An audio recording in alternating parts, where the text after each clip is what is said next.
Welcome everybody to an Age of Empires forecasted game. We got a super interesting match today. We got the red, got Sass, in the color red playing as the Mongols. And in the color blue, playing as the Byzantines, is Numudan. Welcome everybody, how are you doing? Hope you're enjoying the new civilizations. If you haven't decided yet if you want to get this game, it's a good idea to get it. It's becoming pretty fun. I mean, it was always fun, but it's becoming even more fun.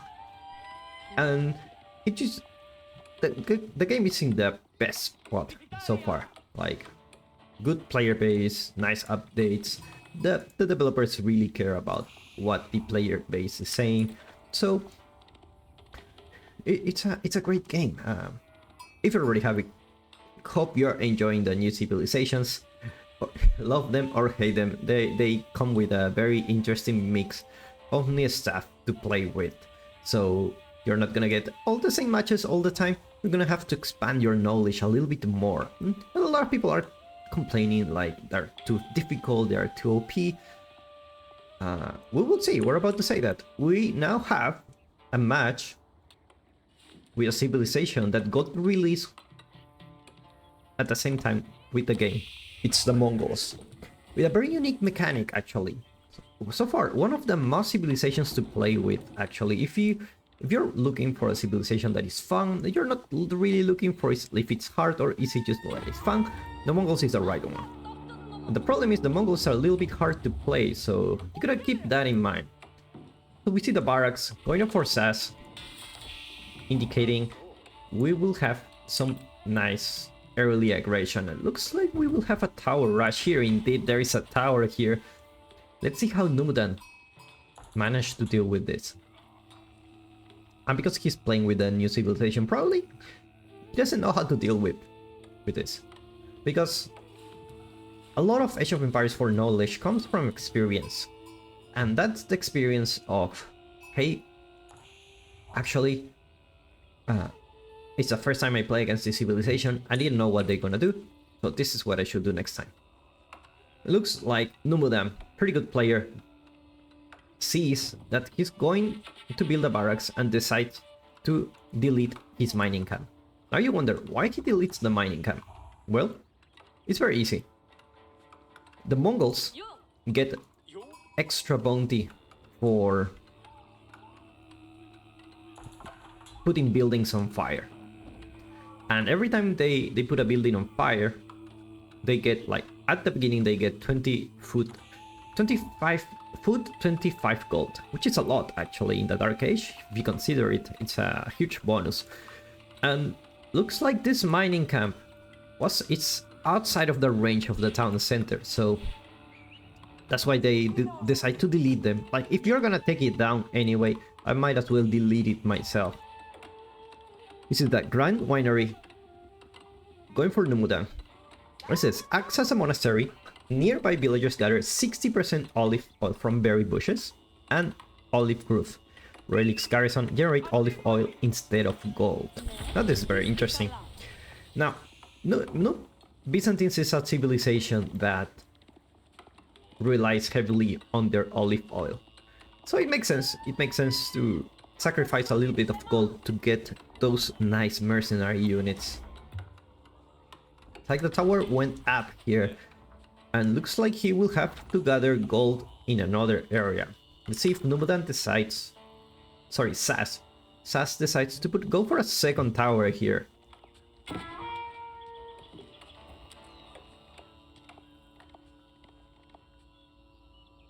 So he decides to retreat. No second tower rush for him. Looks like the archers are just gonna stop the tower rush, so he decides it's too risky to put a tower in this area of the map. It will be great if you just... Actually, if you just start and deny the bushes instead of the gold, you can be in a pretty good spot. But actually you need the stone, deny the stone, because to build a cisterns, you need stone. So by denying the stone, you also then blocking a lot of the potential economy your opponent can have. So a lot of resources can be denied for the Byzantines actually. Not only the gold, but also the stone and the berries. See Numudan going for the tier stones. Not interested in trading in this map just because the trade post is in the middle of the map. Now we see a lot of trade posts in the middle, typically because it's just very hard to stop the trade when it's in the back of the base. And it becomes a little bit of a impossible mission where it's like no matter what you're doing, you need to stop what you're doing, you need to stop the trade, because if you don't stop it, you will lose. This is plain and simple. If you lose against the trade, if the trade starts with already with a lot of traders, you're getting a lot of gold, and your opponent is just gonna outboom you with his economy. See, nice H-up. We see the first of the Keshiks going up. It's gonna be double production. Remember, the Ubu give you double production for the Mongols in exchange of a stun. It's a pity that they cannot build walls, because in this update the walls are pretty easy to build. They're very fun to build actually. Before it was really hard because there were a lot of blockers, like, oh, you can build here, you can build here, and all these streams, the stream walls, they get like, you know, the villager will need to finish the whole wall just to finish this. Looks like this wall is gonna go down. Is it? I don't think so.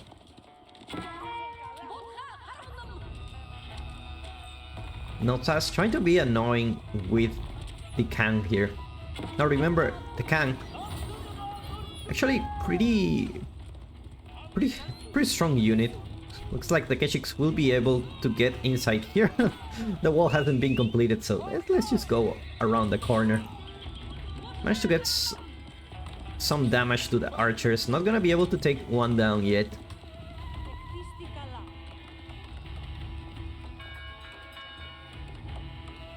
Now we see Barracks going up for our Byzantine player. He decides to go for the stun in the back. So far, remember, he cannot gather gold just yet. Now we see the Limitane, which is against cavalry, increased health, and basically they are slower. They cost less wood, but they are slower than the spearmans. But they are they have a little bit more health. Let's see how much health they have. Actually I have no idea how much health they have. But the Keshiks, you see, healing themselves just by attacking the mining camp. It would be nice if you can get some nice bounty here. Sa's doing actually a really good job with the Mongols here. Going for a second town center. Decide what he, let's see what he decides to do with his second town center. Just because we've seen a lot of Mongol players moving their second town center into the enemy base, and it's just so annoying to deal with. It's really hard to deal with, actually.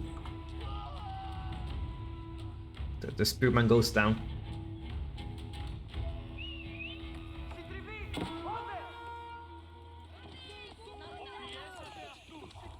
Now you don't want to lose your Keshiks against those spearmen. Now the Limitane have 100 health, actually, a little bit more than the average spearman, and have this ability to enter a defensive stand where they just walk slower but reduce the damage taken by 50%. It's pretty cool.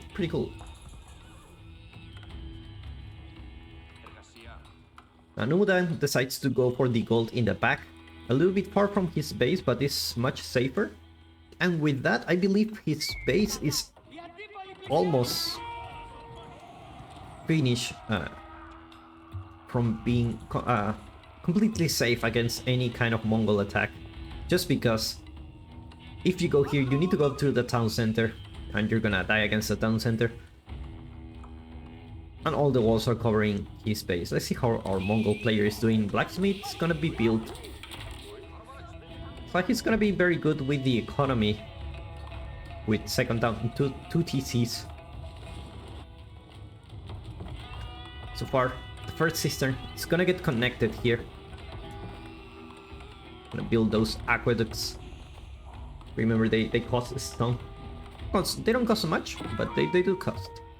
So The Keshiks managed to get one villager kill here. Town center. Actually doing quite a bit of damage to those Keshiks.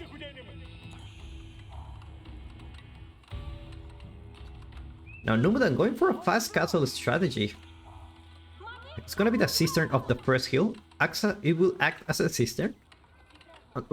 Unlocks like Pilgrim Flash ability of non-siege military units, which can be activated to increase the health generation per 25 per second for 10 seconds. Flash refills every 45 seconds.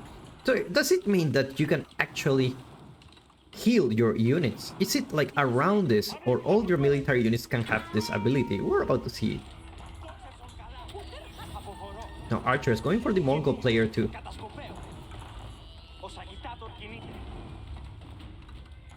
Numudan doing a really good job with the walls. That he reached castle. We see the Cataphract joining here. It's a very expensive unit. Keshiks just being annoying whenever they can. We see the resource per minute. Sas with a better economy on the food. Remember, he needs to go out to get the food just because the pastures are quite expensive. So there's no real like safe food for him yet. No, the Cataphracts is out. Let's take a look at this unit. It's so big. And you have this ability. And there you go. The Pilgrim Flask. And you can just drink it and you get more health. Now more Keshiks going for Sass. Now these walls have given Numudan a lot of time. Now the Cataphract is gonna attack here. Gonna do quite a good damage against those archers. Looks like the Mongols will be able to get in the base here just by a little bit of health, and they could have gone into the base, kill a bunch of villagers, but not gonna happen with the Cataphracts here. Wheelbarrow going for Sass. First economic upgrade. Well, not the first, but I'm surprised both of these players don't have Wheelbarrow yet. Now the Cataphracts doing a really good job against those Keshiks. Remember, the Keshik is the weak version of the knight. They're cheaper, you can have more of them, but they're weaker. They are weaker, so nice charge here. Nice micro coming from Sass, charging into the enemy, getting nice value here. Also, nice tower position for Sass, getting a nice view from most of his base and the enemy base. Because the towers give you intel, you know, if the enemy is coming, if you manage to get the minimap, manage to see the minimap, you're gonna react quickly to whatever it is that your opponent is doing. Now this tower being so annoying, but remember, he's pretty safe in the back of his base. Actually, much safer compared to these resources here. If he were gathering these resources, maybe he will lose more villagers just because they are more exposed, and this part is much harder to wall compared to this one. Now Sass aging up, it's gonna be the step right out. See the pastures, the first of the pastures starting to being built just to get those nice sheep. Now only being built with 6 villagers, not in a hurry. Not in a hurry to get those. Now the step right out give you a lot of gold. 50% extra gold. So you're gonna have a lot of gold if you put a lot of villagers there. You're gonna have a good time. Oh, the Cataphract actually taking a lot of damage from the spearman, but look at the flask. Flask available. 2. He managed to heal himself. Now Relic's gonna be gathered for Numudan. I see Numudan in a very good position here. Now Wololo attempt not gonna happen here. But this Relic is pretty close to his base too, so it's almost at home. New age coming from for Sass, no gold yet to upgrade his units. Wondering where he will put the gold here. He needs to move this thing here. Otherwise you're not getting any bonus from your landmark. Look at how tanky this Cataphract is. And more of them are coming.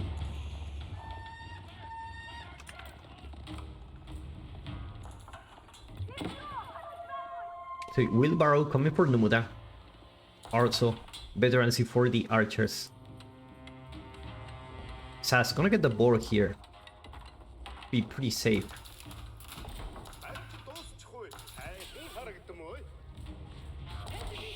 So moving the step readout to another gold position. Just trying to give him some time with the Keshiks. If you stay in your enemy base, your enemy, I mean, he can go to your base, but he will sacrifice his defenses, so he's doing the best he can to keep those Cataphracts inside of the Byzantines base. Very nice map control for the Mongols, actually. Very nice tower vision. And the villagers are just everywhere. This is the way Mongol meant to be played. Blacksmith going out for Numudan. Should be the second one, I believe. Actually, it's not the second one, it's the first one. No upgrades yet for these units, and yet they still manage to hold off.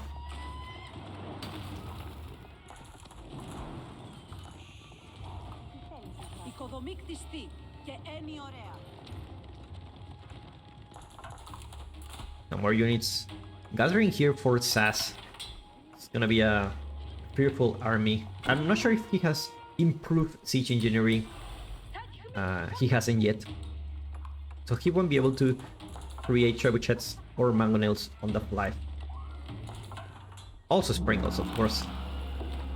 No, these cataphracts are slower. 1.5 tiles, 1.62. Yes, they are a little bit slower than the knights. Therefore, they cannot catch the Keshiks. So as long as you keep running, you will escape from the cataphracts. You don't want to engage them in a fight just like that. +1 damage. Going for Numudan.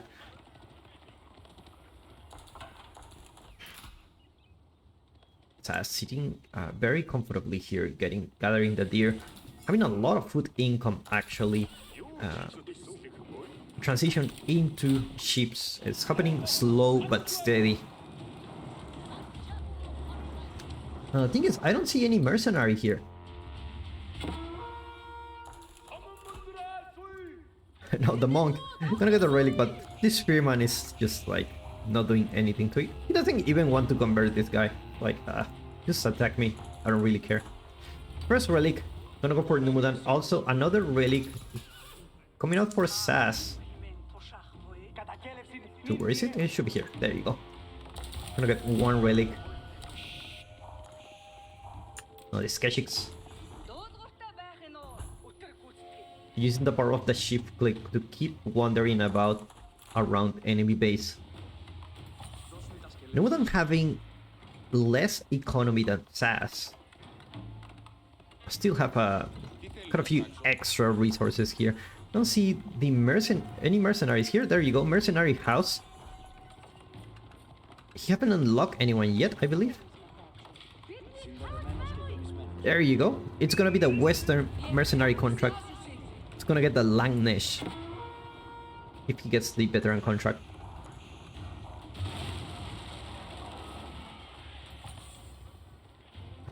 Sas trying to get into his base, but you know, army value for Sas still quite higher, but not all the army is here. That's the problem. So this mass is gonna lose if Numudan decides to strike.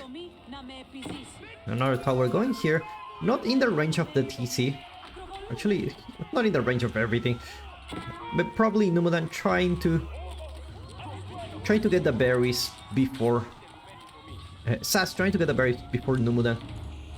Numudan trying to do a nice micro here, healing the Cataphract.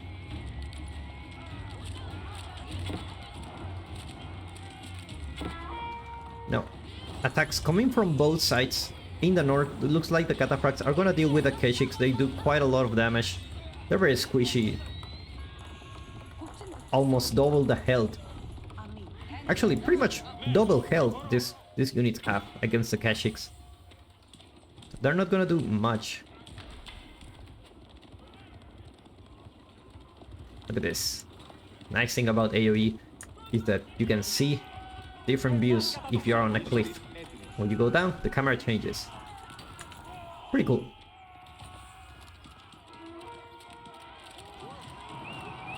Now we see Sass trying to cause some damage here, but it's not gonna be able to. Nice work on Sass getting the board on the two sides of the map. Gonna be very happy with his food income.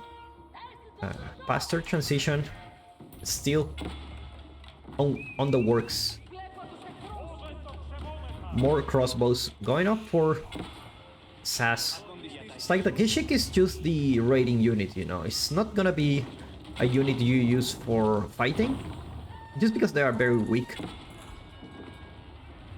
But they do very good against villagers. Sacred Site gonna be captured in the middle. So far, 2 relics for both players. 3rd relic so far in Sass' favor. Now finally, after 21 minutes, Numudan is gonna deal with this tower. Let's see how this mass of Keshiks managed to get against those Cataphracts. Oh, the Flask are gonna turn the table here. I think they will be able to do much here. I know the Spearman gonna scare those Cataphracts.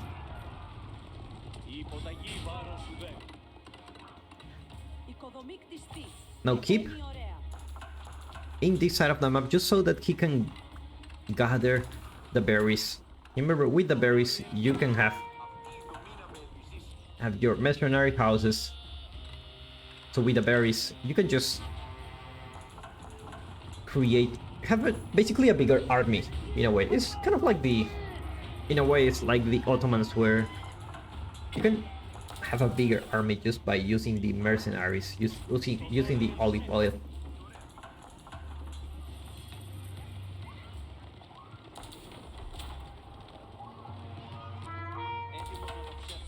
No, Sass just being annoying with one knight. Besides, it's not worth it.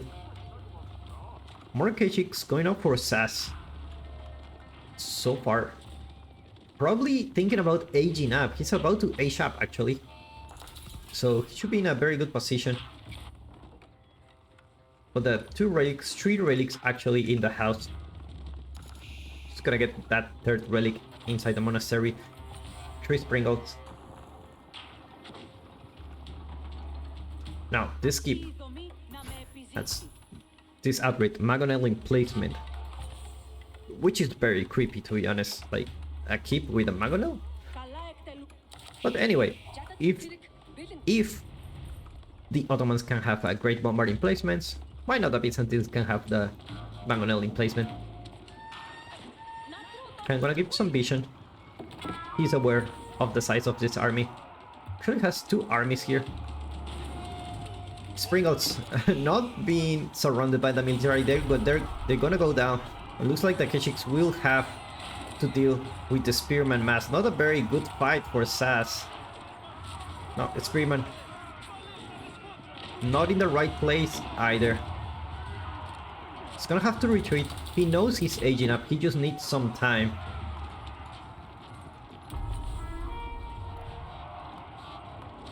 Looks like the Springle is gonna go down. 2 left. The crossbowman doing a very good job against those infantry units. New age begins for Sass. It's gonna be the White Supa. Somewhere around his base. Where are you? There you go. Got infinite stone. And with that you should be pretty soon cannon emplacements coming from this outpost. Sacred victory approaching for Sass. Now military numbers pretty equal for both sides. No elite upgrades yet for Sass. just need to not force the fight here. Otherwise, he's gonna fight in a disadvantage. Like, at this point, you're pretty equal. As long as you go elite, you get elite upgrades, you're gonna have so much advantage here. The Cataphracts doing a nice damage against those crossbows. Gonna deal with the Springles. No elite spearman yet. All this time Sas has been fighting with castle units. Nice raid coming from here, but looks like the Maganel will deal with those knights here.